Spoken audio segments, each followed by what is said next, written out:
what you say, an auto mode truncation happening if a manual operation is initiated. Okay, so that way we have defined this as two-state element, something like off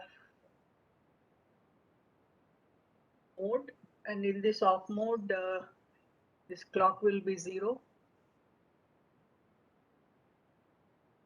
and we are checking for whether it is a manual operation or a auto operation, and if this is true or if this is false.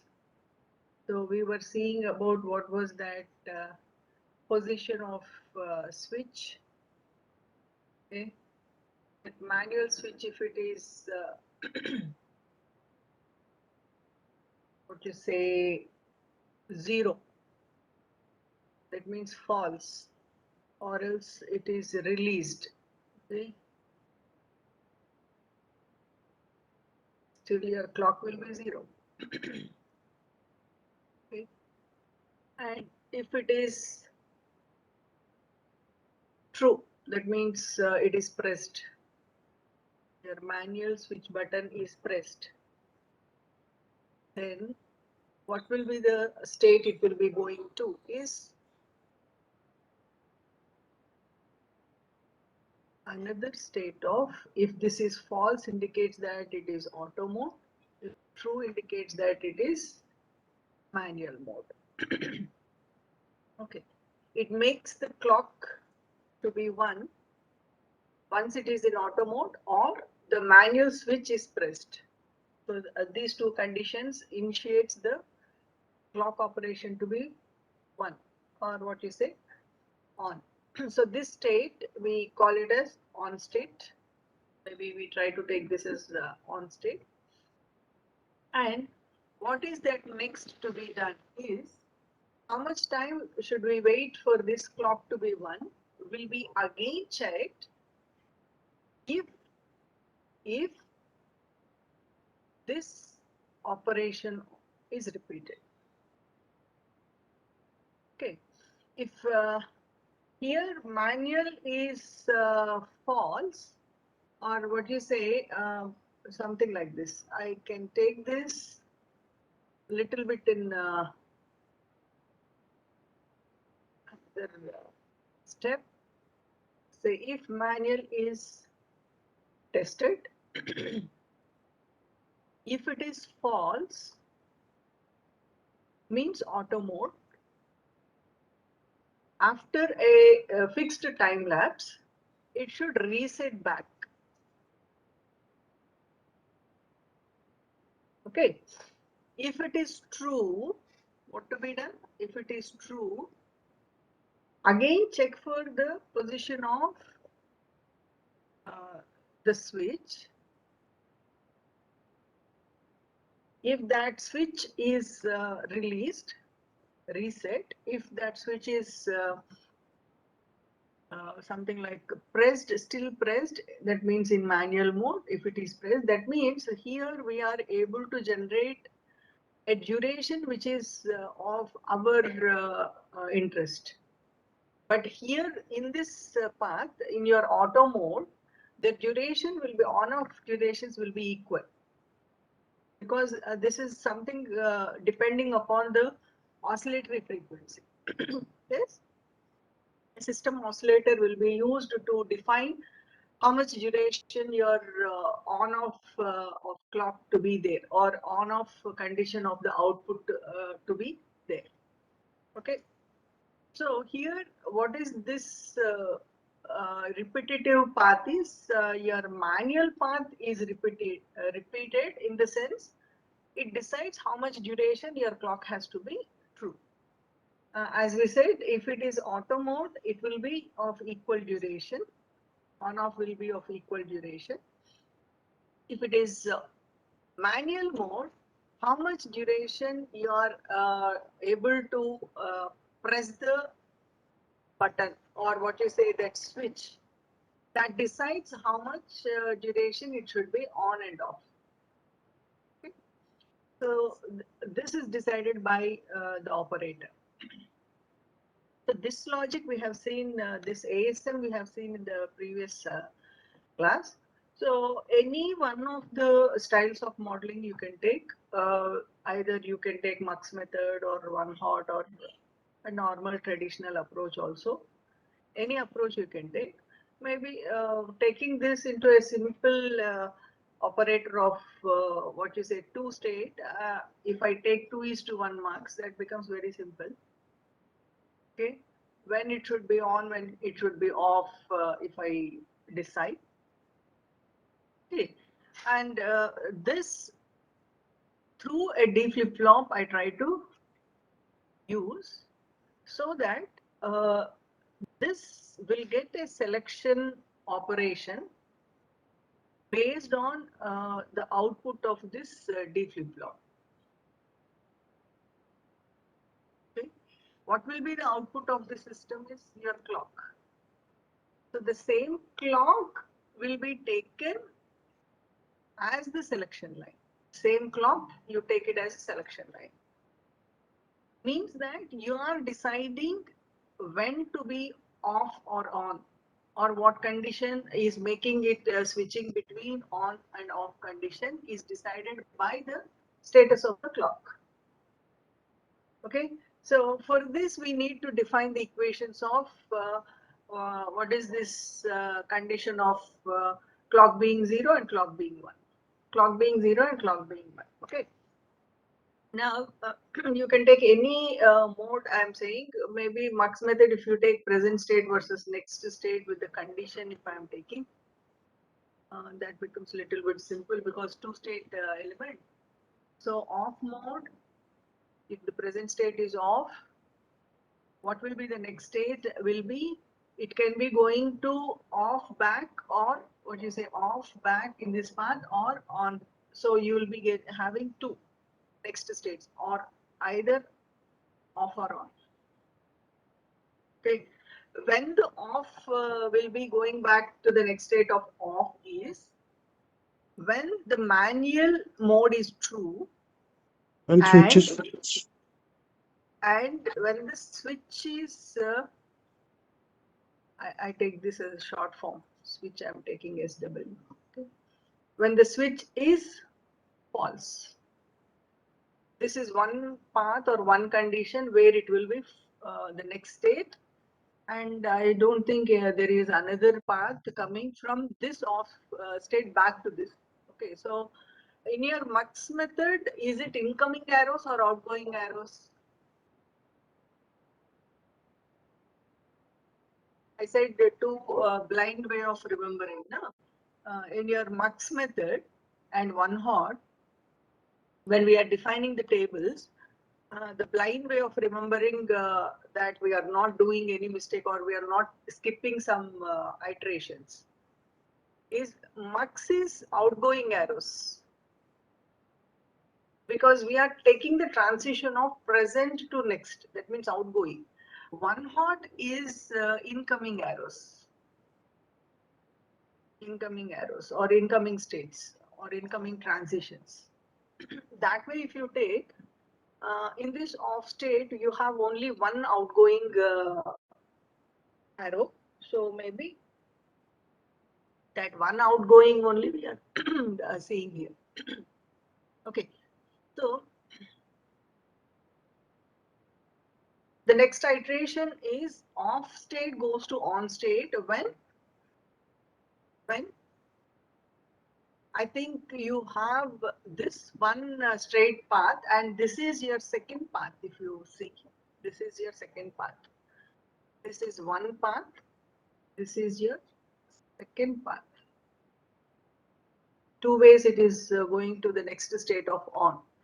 So when the manual mode is false or when the manual mode is true with the switch being true, with this manual mode being true with switch being true, your next state will be on.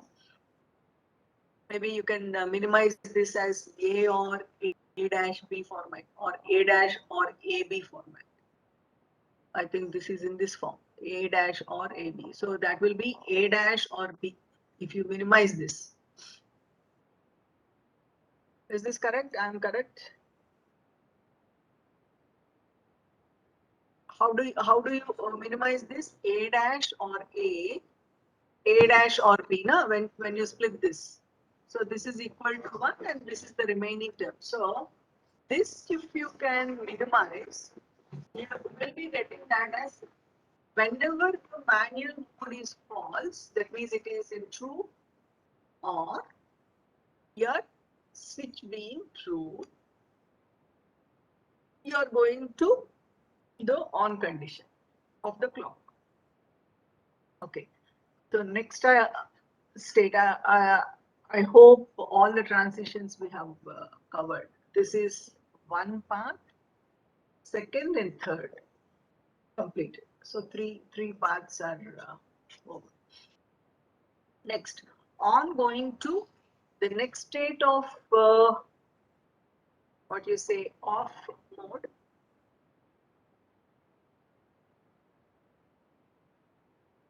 Off mode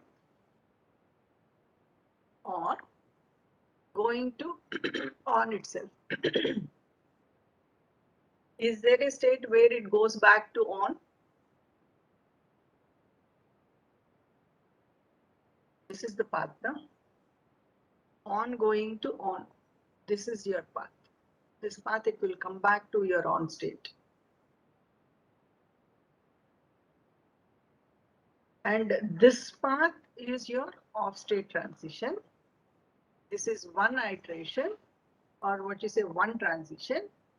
The next transition is, it is through this path going to the off state. So three conditions we need to see now. So on state going to off, on state going to off, two paths you have or one path. On state going to off, this is first path and this is second path.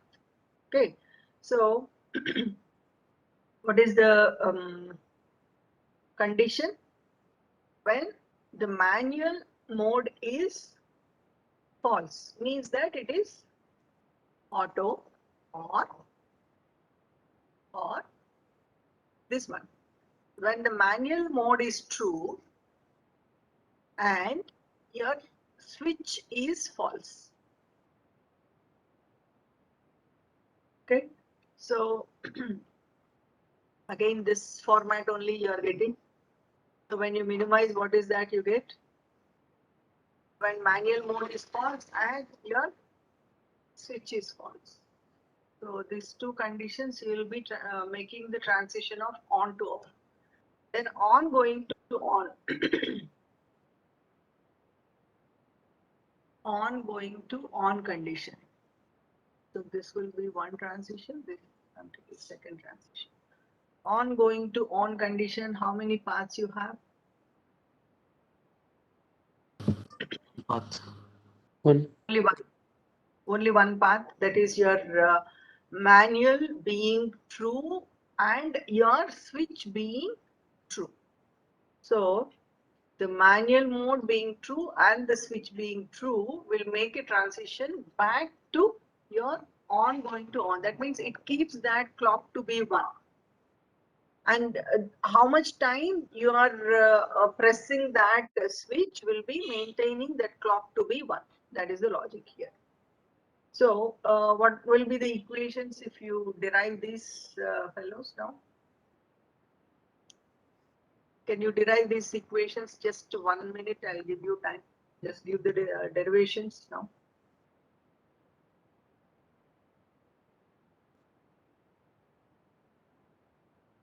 So you can take this as say two state now. A is 0 and A is 1 sort of thing.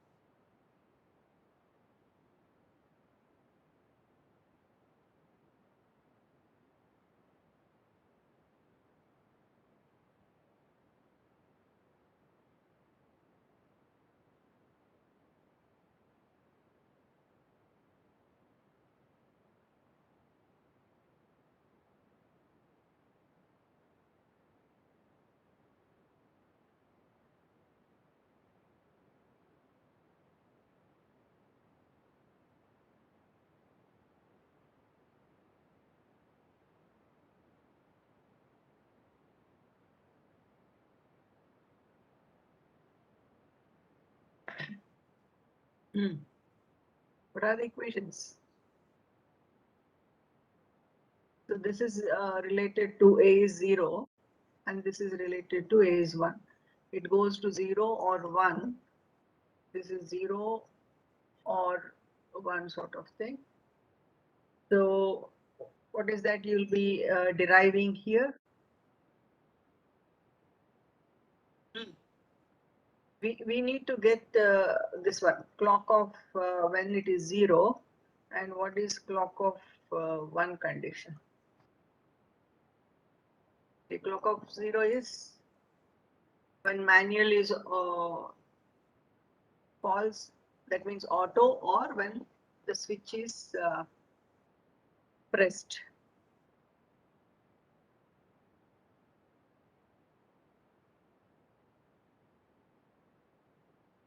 Or it goes to like when clock of 1, it is this one, the manual mode and switch being pressed. So here, how you'll be taking this is the iteration of OR gate with these two as your inputs, and this will be your AND operation. Simple. Okay. So this you can implement in any like using the standard logic gates, NAND or logics, AND or logics, whichever is the simplest, you can follow this. Okay, is this clear now? This is the simplest design what we have seen. This is the simplest of simplest design. Ma'am, don't we So use off in next state for clock 0 and clock 1? clock 0 and clock 1, here when clock is in 0 state means that it is off condition. It decides what should be this next value, no? Yes, ma'am. So the transitions we are fixing here. This defines your clock to be moving between 0 and 1, because this is two state element we are switching between off and on. This is off and on. Say if this is 0 indicates that if clock is 0, when a condition of this is happening, okay, it will change the value. Okay, it will be changing. Like you will be getting these things from the extra other circuitry. Now, this is your switch of.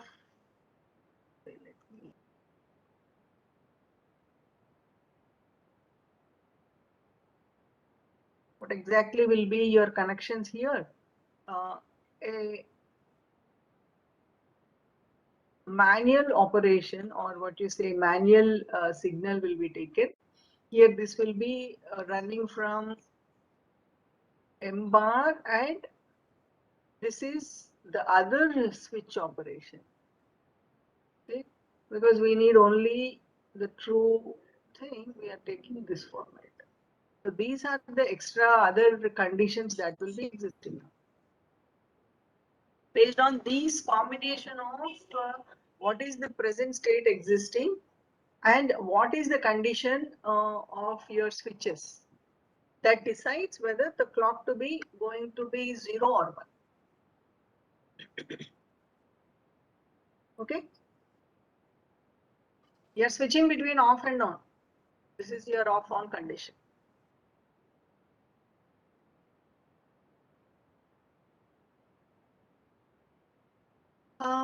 Okay, we'll go to the next design.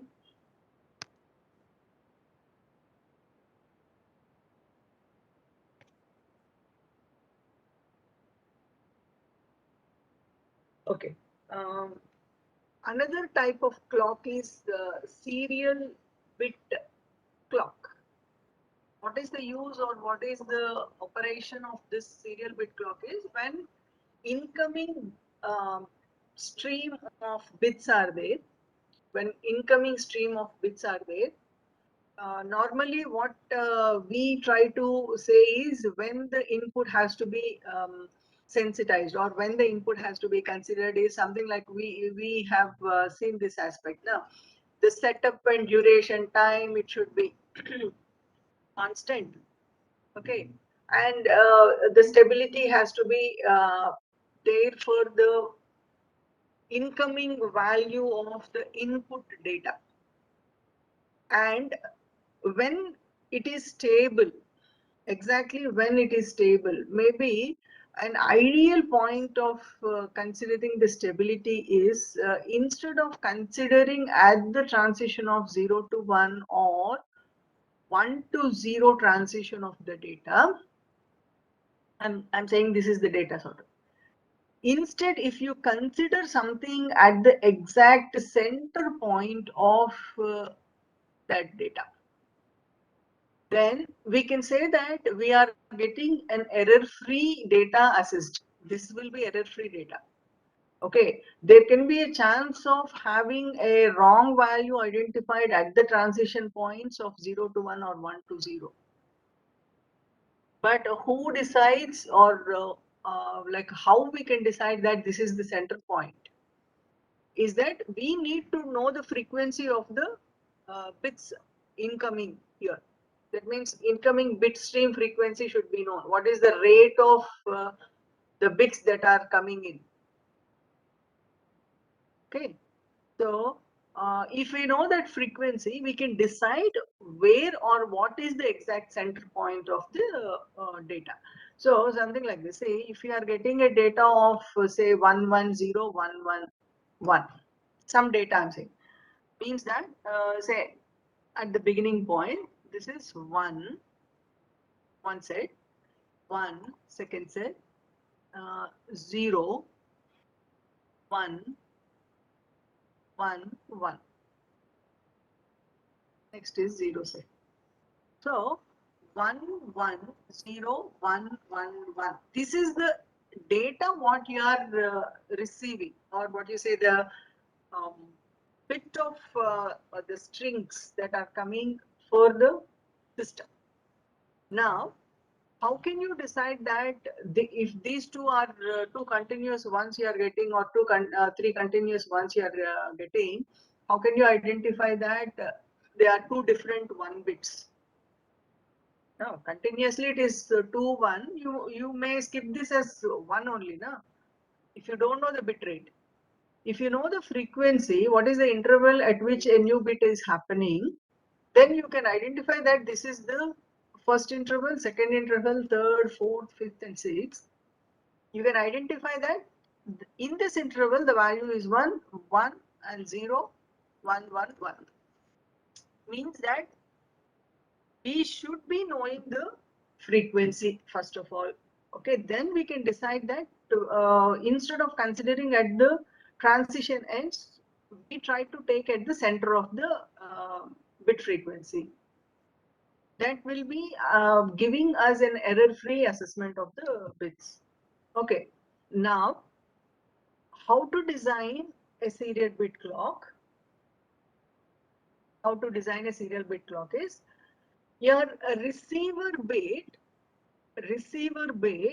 if you know the frequency, your receiver bit should be having a clock that will be making a transition at the center point, we are saying. So if this is the center point for this bit, and this is the center point for this bit, and this is the center point, and this is the center point. Okay. These are the center points, what we identified.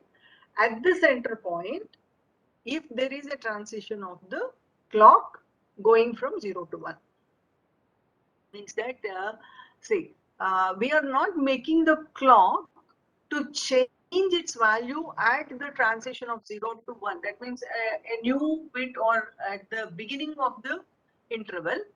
Rather, we are taking at the center of the interval.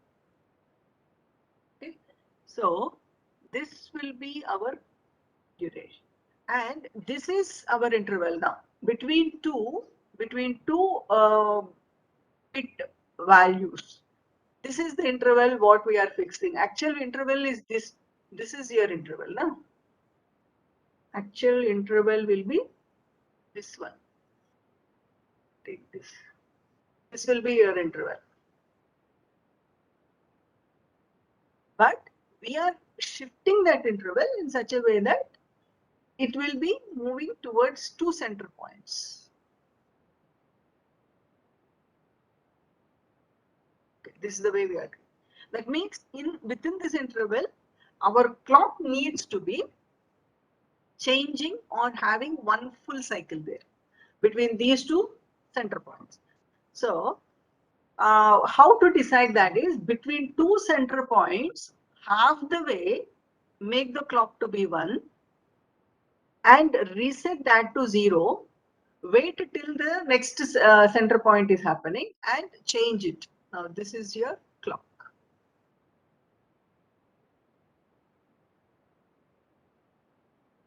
Sorry.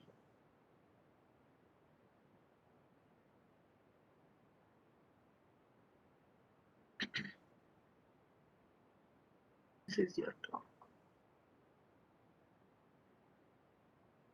So this will be your what you say serial bit clock.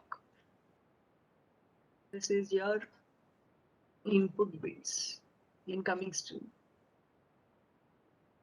So understood the problem statement now. Your bit clock will be sensitizing the center of the incoming bit, and there your clock will be initiated to have a 0 to 1 transition, and half the duration, because we know the frequency, half the duration we make the clock to be 1 and half the duration it will be made to be 0. Okay, now at this point it's okay, but how can we say that this data which is continuously of the same value if you are getting is of two different values? Say 2 ones you are getting. How can you say that there are two different values? You can say that they are same one value. No? How can you identify that these are two different values? Maybe for that what we can do is we can drive this two values through a flip-flop so that we can have the assessment of the old data and new data. See, at this point, if I am here, this is new value I'm getting. Okay. If I move to this point, this is the same old value I'm having here. So old value and new value are the same. If I move to this point, see here, the old value and the new value are same. And again, you move to this point, you will be getting the old value and the new value to be same. But how to make or how to decide that there should be a transition of clock of 1 to 0 or 0 to 1 is that we try to take a count sort of thing. We use a counter here. Use of counter comes into picture now. Knowing that what is the frequency, we try to fix the count. Okay, n count we try to take. So for half the count, you make the clock to be 1. So for the next half count, make the clock to be 0. Okay. So what is the border point identification of borderline is that we try to assess the old data with the new data. Old data with the new data at every moment. Okay. If the old data is same as the new data, as this condition, you are getting one only happening. This is 1 and this is 1. Your old data and new data is same. In that condition, we see whether the half count is over or the full count is over. If you take whether it is half count or full count, we can make a transition of clock being 0 to 1 or 1 to 0. Okay. So here, you understood this point. We are taking some synchronization assessment. we try to take the old data versus new data element. If the old data and new data are similar, we try to see if the full count is complete. If the full count is complete, then obviously you need to make the clock 0 to 1 transition. If the half count is complete, you make the clock going from 1 to 0. That is minute difference you have between now. The earlier elements is that whenever there is a change in the data, or whenever you get a new data, you are making the clock going from 0 to 1. But here what is that we are doing is, at the half count we are making the clock going from 0 to 1. And we see whether the old data and new data are similar. If they are similar, then we see whether it is half count or full count. If it is half count, make the clock going from 1 to 0. If it is full count, make the clock going from 0 to 1. And if the old data and new data, see in this position, I'm taking this position. Between these two, this data and this data, your old data and new data will be different at this moment. At this moment. Yes, if the old data and new data is different, straightforward, we can take a change of clock going from 0 to 1. Okay, so this, if we put that in a ASM format, okay, we can do one thing. Something like, take a D flip-flop, 2 D flip-flops if you take, D1 and D2 I'm taking, you are getting 2 outputs. Okay, now these 2 outputs, say I take this as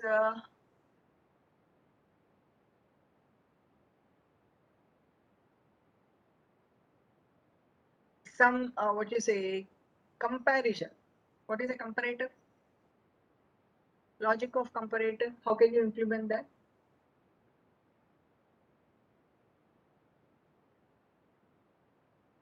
I need to check whether this data and this data are similar or different. This data and this data are similar or different. Can we use XOR, ma'am? XOR gate? Either you can use an XOR operator or a coincidence operator. XOR means different values you are checking. Coincidence means similar values you are checking. Okay, 2 logics you can use. Either you can use coincidence logic here. Based on that, you are making a transition, or you can use an XOR logic.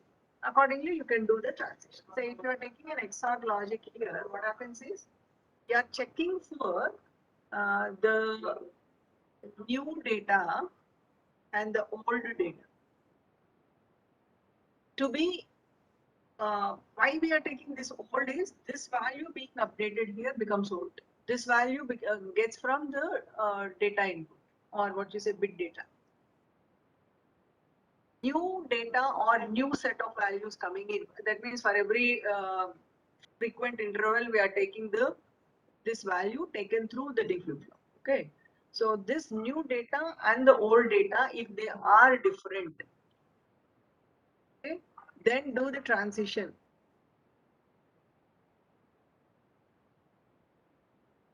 Okay, we take this transition of the clock. Okay, or else what we have to see is the status of the counter. Okay, so let us attempt doing this ASM now.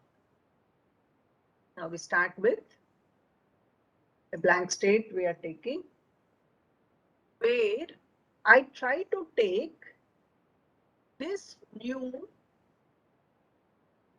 XORed with old data, new with old data. What is the state, or what are the transitions that needs to be performed when these are different and these are similar. If this is true, indicates that new and old data are different. If this is false, indicates that new and old data are same. Okay, different and this is same. The efficiency of the design depends on how best you can digest the concept there. Okay, the more the in-depth understanding you get, the better design you will be getting. Okay, so now when this is old and new are different, here we said, no, old and new are different. What we have to do is, we need to change the clock going from 1 to 0. The old and new data are different. Maybe this little bit later and show you. See here. This point, if you take, your old data, new data are different. At this moment, what is iteration we need to perform? We need to make the clock, bit clock to be 1 going to 0, no? 1 should be going to 0. Until that, it was 1. Okay. So now, you make this, I take this bit clock as BCLK, say, bit clock. Make this fellow as 0. That means we are making a transition of 1 to 0. And not only that, you make the counter what you are using to reset. Reset the counter. These are the conditional outputs that will be generated based on the condition of the data incoming, whether they are different or same. Okay. Next, again, you check this back. After doing that clock 1 to 0 transition and resetting the counter, again check for new and old data. If this new and old data are same, if this new and old data are same, we need to check the status of the counter. Else we can do one thing. Count is n or not. N can be any number what you are fixing based on what is the number of frequency. Okay. Say if this is n is 8 means is n this is equal to 8 or not. Okay. If this is false and this is true, if the complete count is complete, or what you say, the count is total full, then it becomes true. Then also you need to reset the clock and reset the counter. Okay. If the count is not true, it can be less than 8. Less than 8 means what is the next thing what we have to see is it equal to n by 2? That means half count is over. That means is it equal to 4? That means if the count is not full, check that if the count is n by 2, maybe 4. Okay. If this is false and if this is true, once again I'm taking that. Okay. Now, if the count is complete, you reset and make the counter reset and your bit clock 0. And again, you check back the new and old data. And if they are same, if the count is not complete, if it is half the count, what to be done? This is half count. You need to make the clock going from 0 to 1. Until that it will be 0. Until that it will be 0 if you see this path. So here one more conditional output comes over where the bit clock will be made a 0 to 1 transition. This point we are in. And again what you have to do, two conditions needs to be satisfied here. If the count is half, not half, count is half, not half, you need to increment the count.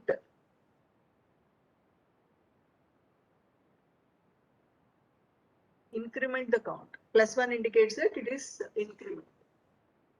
Okay, so on two conditions we are increasing the count. If the half count is not complete, increment the count. If the half count is complete, set the bit clock to 1 and increment the count. And again you check back whether the old data, new data is similar or different. And wait till the count completes for full count, then reset. If it is not complete, check whether it is half count or less than half count. What is the meaning of this path is less than half count. This is half count. This is your full count.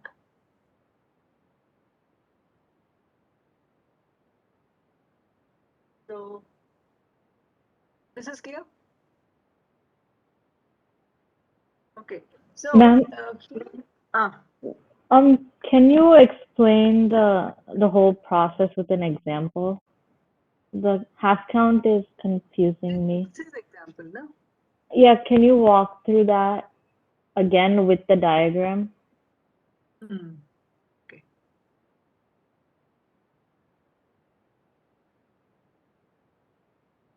One, 0, 1, 1 I am taking.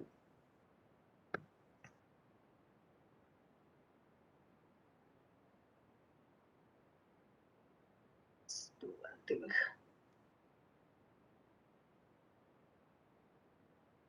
This is your 1, 0, 1. Okay, sorry. This is 1. Okay, that means you are taking 1, 0, 1, 1 data. Now, according to this flow, see, we are making the assessment of the new and old data, or whatever the data is coming in, we are categorizing that as new and old based on, see, at this moment, if I am testing this point value, what we have fed will be the old and this point value will be the new. Okay, because they are through two D flip-flops. Okay, is that clear? Yes, ma'am. Yes, two. Now, what is that we are doing is the transitions. What has to be done for the bit clock is at the half point, your clock should be made as at the half point, your clock will be made 0 to 1. Okay, this is half point. And at the what you say full count, it should be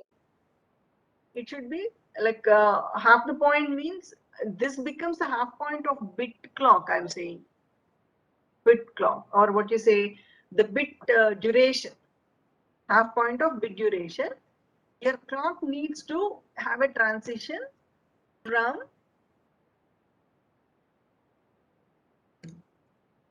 0 to 1. That means until that time that should be 0. Until that time that should be 0. Okay.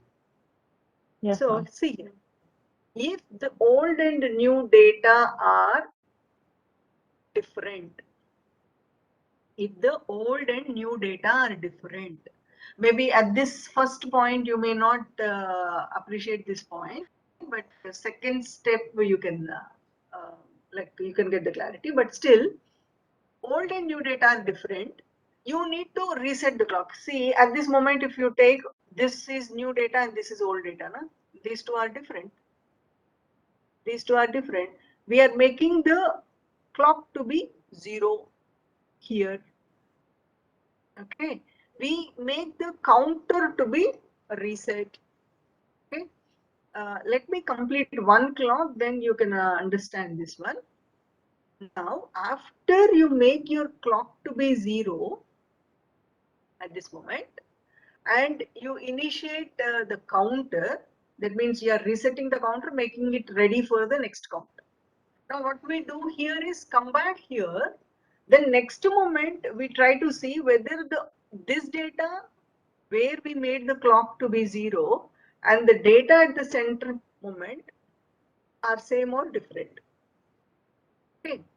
If they are same, naturally in this duration they come as same, no?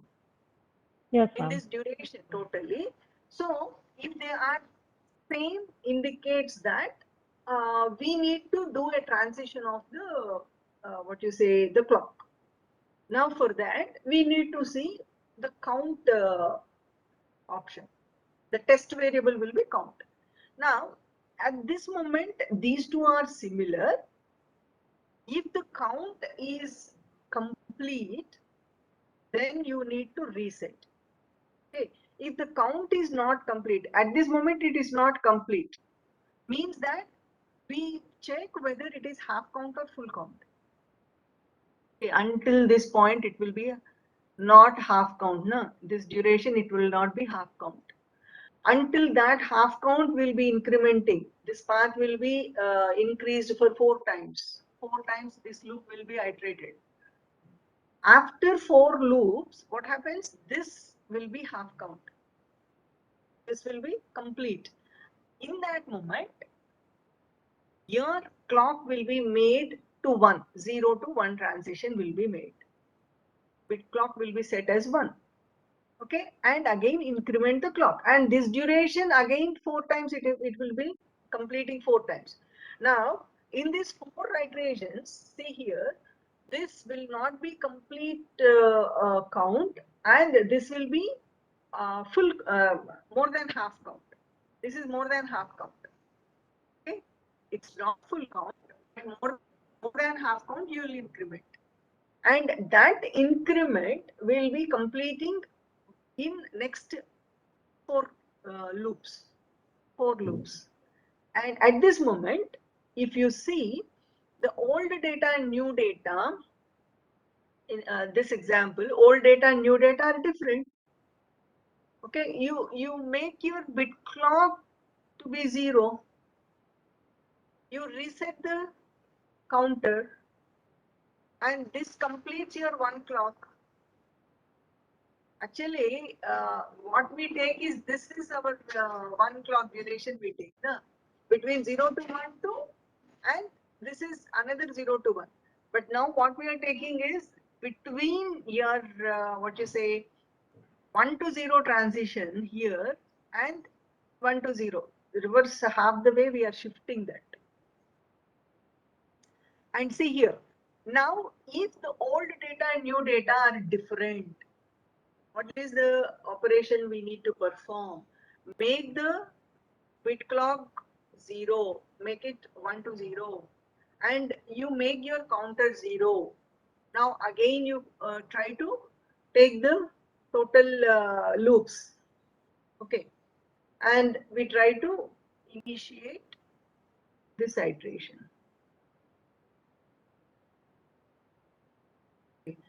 Coming to this point, these are 2 half points. Now you'll appreciate this one now. See, this is our new data and this is our old data.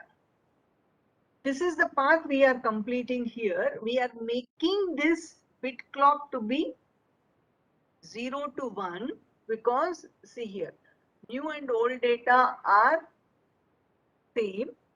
New and old data are same, and it is not full count, and it is it is not even half count. Then we wait for 4 iterations. If it is full count, that means we reach this point. that means half the count is complete, we make the bit clock to be 1. Okay, increase the count. Now we do 4 iterations. Say after completing 4 iterations, where you will be here. But you check at this point, this new data and this old data are same, and this point you take this new data and old data are same because both are ones.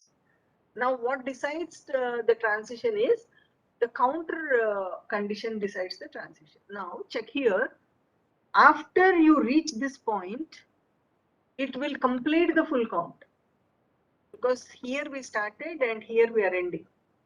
Once this is full count complete, we need to reset the counter. But when the full count is complete, if the old and new are same, even then you are resetting. If you see here, 2 conditions where you reset. When the old data and new data is different, you reset the bit clock and reset the counter. And if the old data and new data are similar and the full count is complete also, you will be making the reset of the counter and the bit clock. So that condition is satisfied here. Now you are making that resetting. See, here different data we have taken, here similar data we have taken. When the data is different, straight away a condition of what you say counter clear and bit clock 0 is taken. Okay, and half count we were waiting, and we have made this half count 0, and later portion of half count we are making it as 1. Okay, if the same input is there, or what is the same value is there on the input, when we have reset is when that half count is complete. So 2 iterations makes that clock to be 0 and counter to be cleared is on the condition that different data you are getting or similar data but full count is complete. Similar data but full count is complete. This one is full count. 2 conditions we are making that counter to be clear. And what are the conditions for counter to increment is that, see here, if the old and new data are same, if the full count is not complete or your half count is also not complete, you will be incrementing the counter. And if the full count is not complete and the half count is complete, you will make the bit clock to be 1. That means you make a transition of 0 to 1. This 0 to 1 transition you will do and increment the counter. So incrementing the counter will happen in 2 conditions. When your full count is not complete, you'll increment. When half count is also not complete, you will increment directly. Okay. If the full count is not complete and the half count is complete, one more conditional output you generate is making the clock to be 1, then you increase the counter, increment the counter. Hope you are in a position to understand this logic. Yes, ma'am. Yeah, it's much clearer. How is the count value decided? Like you took 8 in the last example. How do we Which choose value? that? The count, like count equals n equals 8. Count? In the second condition, it says count equals n equals 8. How do we decide the n value for count? N value is bitrate. This bitrate. Bitrate normally, how many number of bits are coming and how many, like this is the information that you will be getting, like typical bit rates will be 12,000 or 96,000 bits per second. Okay, ma'am. Based on that bit rate, just to have an example, I'm taking this as 8 or 4 sort of thing. See, normal the bit rates like typical bit rates what are available is 1,200 or 90,200 sort of thing. This is per second, 9,600 bits per second. This decides what should be your, what you say, the clock frequency. Yes, Okay. ma'am. These are standard values. Now, for example, how many counts or how many, what you say, duration for which the clock to be on or off. That is based on your system clock. Once again, you are deciding this transition based on the system clock. Now, the same system clock we'll try to use whatever we have designed in the earlier example. This will be system clock. Now, the frequency of the system clock is depending upon this bit rate. Yes, Okay. ma'am. So, the transition of this bit clock will happen based on the new and old data assessment. Okay, now you can use this or you can design this using any sort of the methods what we have seen so far.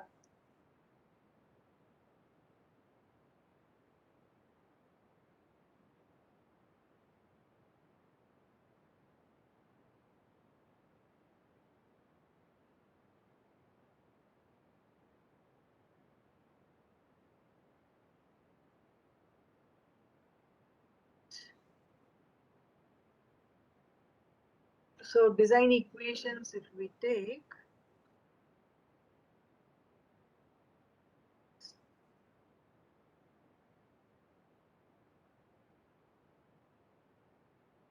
we draw the equations now.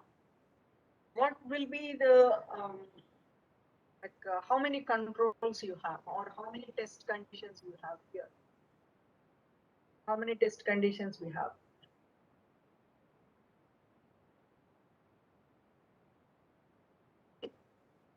Clearly it is seen here, na?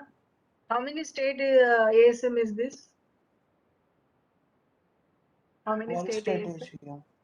One state machine. So one state means what we need to derive is the equations of these test conditions now. Because there is no transition happening, but we need to define what are the uh, outputs that are being generated. Like here, if I specify, you have a counter and you have this bit clock. These are two conditional elements or outputs what you are getting. Na? Like what are the outputs you can get for these two? Counter will be reset or counter will be set. And bit clock, if you take, this is on and this is off sort of thing.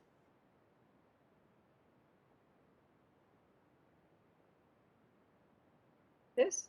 So, like how many four equations we need to find out, and the other one is just I said na two D flip flops you are taking that outputs if you take through an XOR a transition thing we took. So when the clock transition should happen, one more equation of the clock transition. Okay, so four equations. See, let us draw. When the bit clock is on,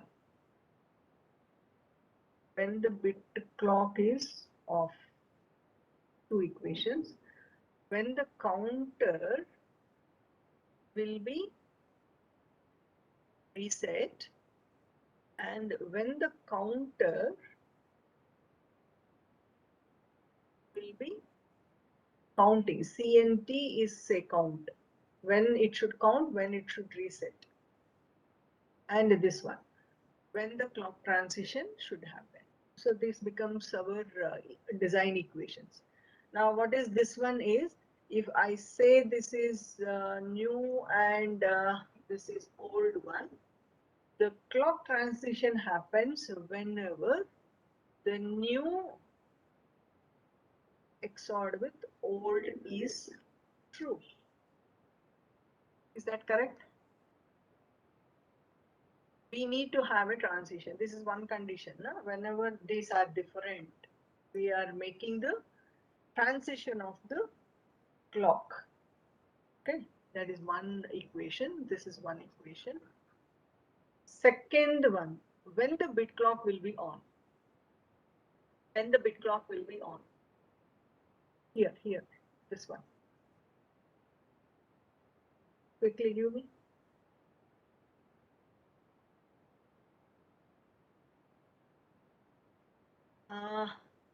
Maybe this you can take as, see, I can name this as ELK transition. Okay. Now write this one. When the clock transition is false or true? On. When it will be on? False. And this will be count of, I'll take the short form. CNT I'm taking. Count is n I'm taking. False. That means it's not full count. And this one complete now. And your count is n by 2 is true. N by 2 is true. This is the part where when your clock transition is false, when count is not full, half count is complete, your bit clock is on or set. Okay. Any possibility of minimization?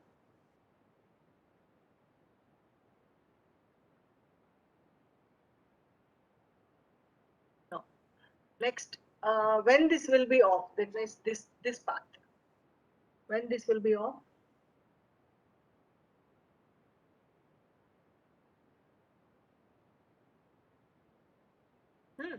When this will be, when the clock transition is true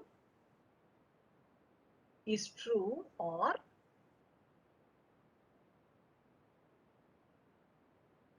when the clock transition is false, this one, and your count is n is true.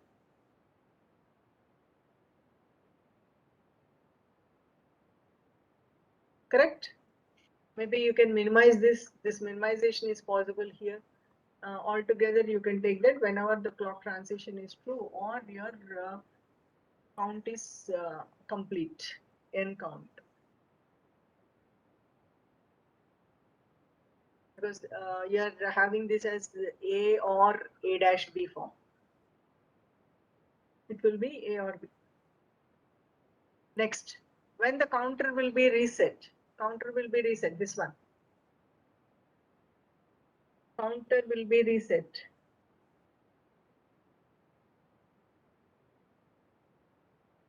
The same as bit clock is off. So I'm clubbing them. Okay.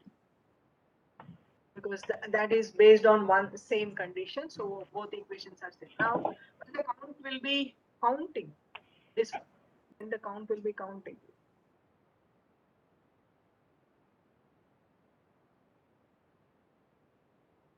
When your clock transition is false and your count is n, this is also false, then your count is n by 2 is also false,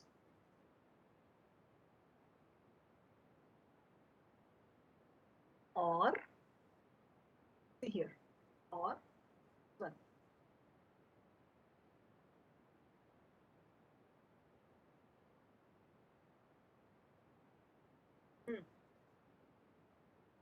That's complete. I think this you can take it as this part. Until this is common, whether it is half count complete or it is not complete. Whether the half count is complete or it is not complete, both the ways, no? It is counting. So when the count is n by 2 is true also, it is incrementing this part.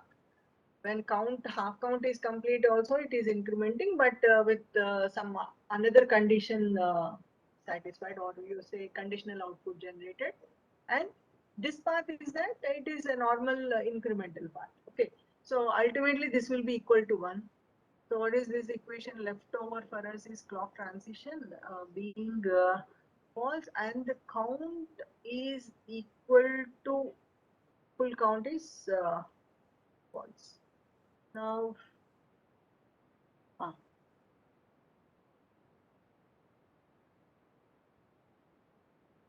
is this correct? Are we missing anything?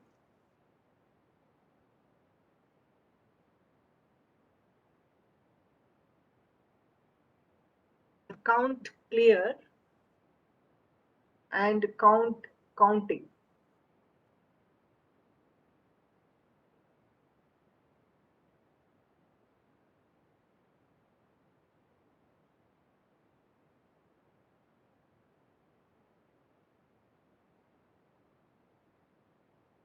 So between these two, if you take, what is the relation between your counting and count reset? These two equations, if you take.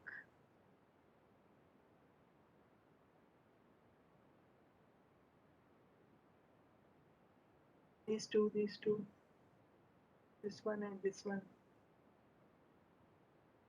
Your count Complement of each other.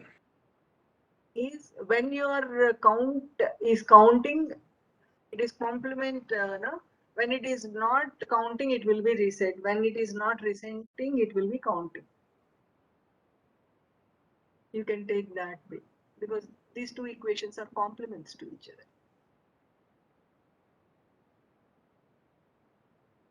Okay. So these are your design equations. Now for these design equations, we need to write them, or we need to take the hardware. Something like, what are the hardware that we need is D flip-flops, obviously, and a counter needs to be there. What is the size of counter? This will be decided by how many number of counts you are taking here, n. Okay, and like one XOR operator, 2 D flip-flops you are taking, one counter, and normal AND or logics as described by these equations. Will you complete this? Can I give this as work for you?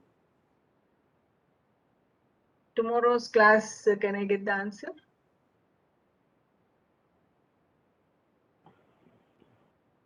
Can you repeat what you had asked? We have to create the hardware design for the. Yeah. Okay. Hardware for implementing these equations. Hardware for implementing these equations. This one, that means both means the same, and this one, along with this one. I have given one complete. This is data input. Your bit string, whatever you are getting through two D flip flops you are taking, one XOR operator, one counter.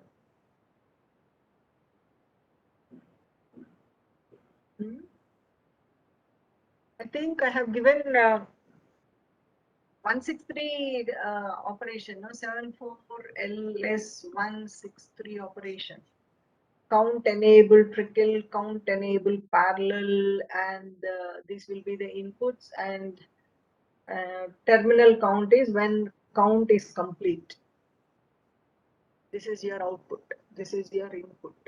This is your input. Count enable trickle is when parallelly you are taking like a count. I think I have given this in the example of your bulk counting. at the beginning of the sessions I have given. You take back that 163 for implementing the counter,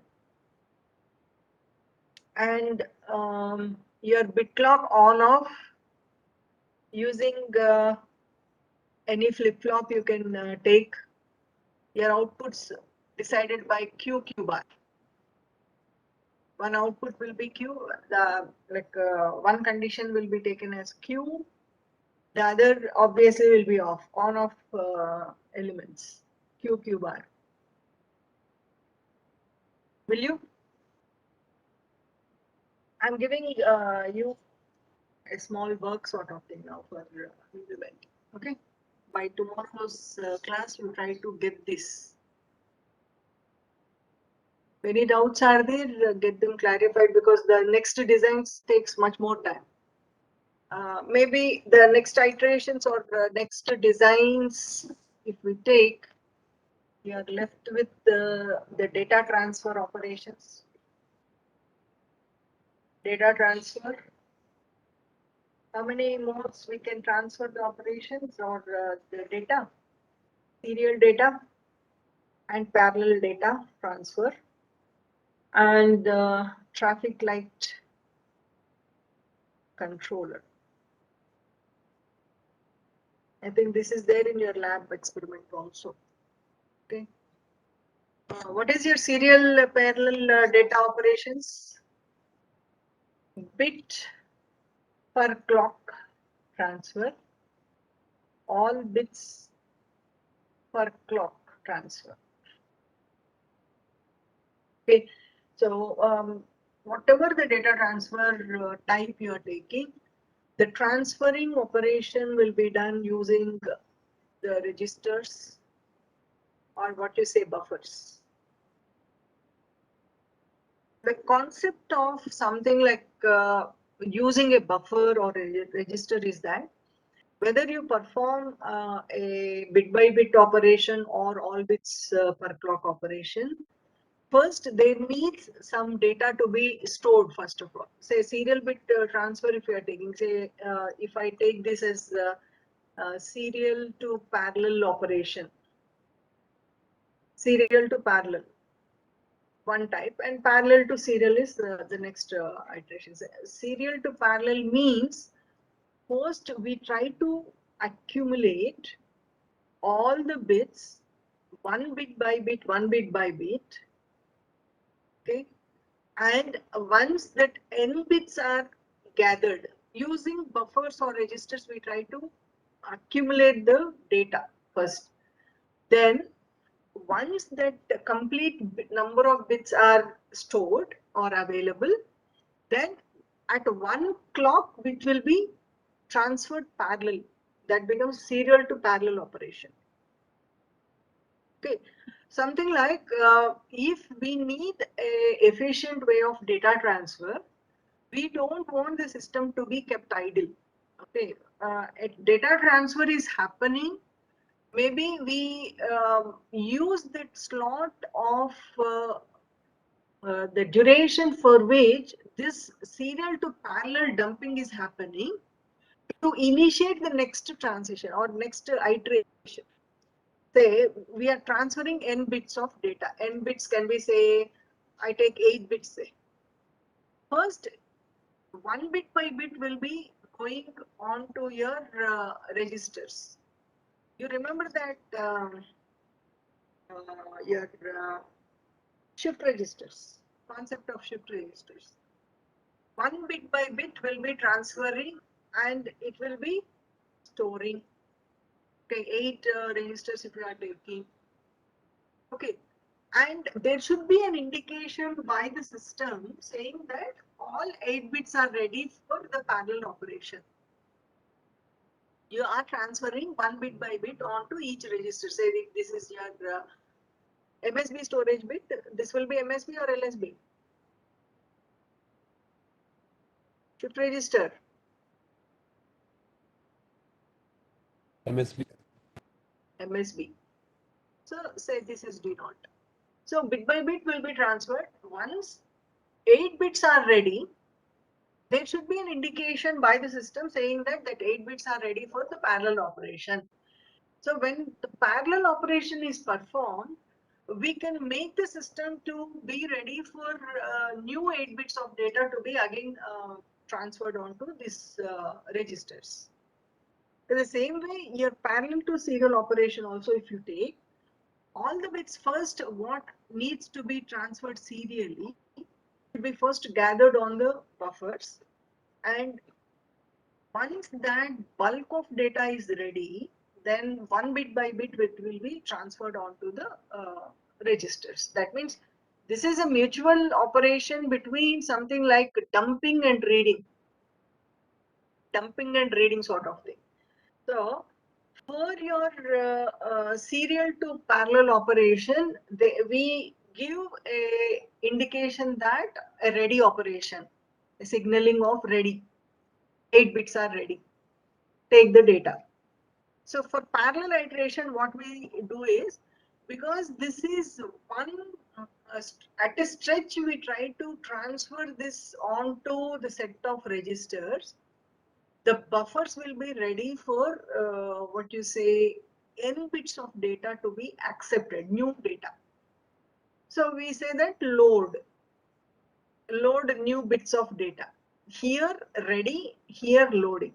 Two independent signals will be given for a continuous data transfer between one sets of, or what you say, one bulk bits or bytes of data.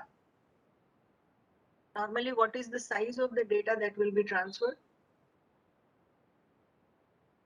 4-bit or 8-bit sort of thing, na? Bit or byte, nibble. And for this data transfer, what is to be known for the user, or what is to be known by the designer is that, again, what is the bit rate, or what is the frequency of the iterations, or based on your clock frequency, we are deciding how many number of bits will be transferred in how many, at what duration. At what duration? Clock decides what? The speed? Clock decides the speed? Yes or no? Clock decides the speed or any other parameter?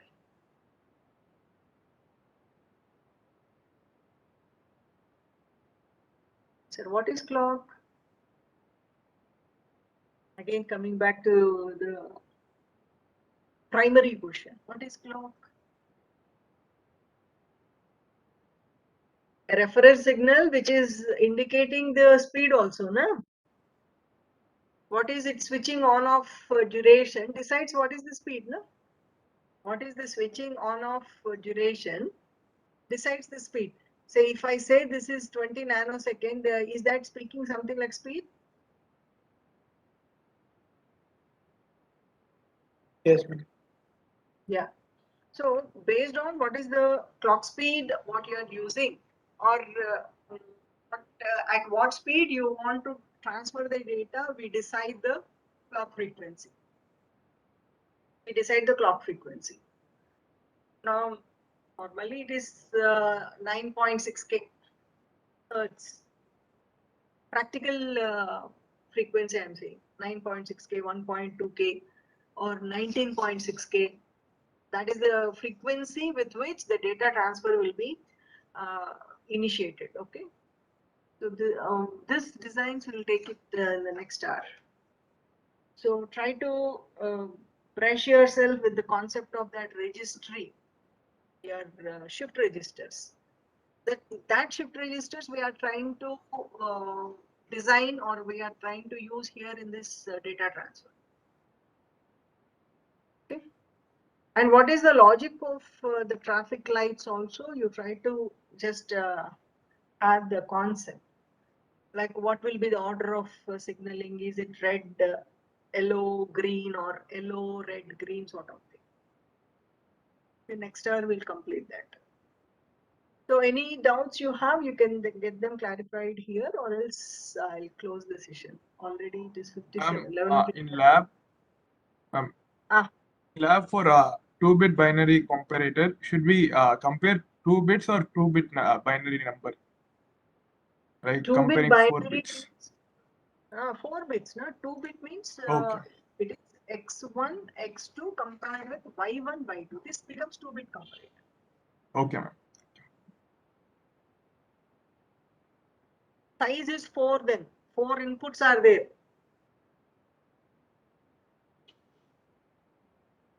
Huh? 2-bit comparator means 4 inputs, not 2 inputs.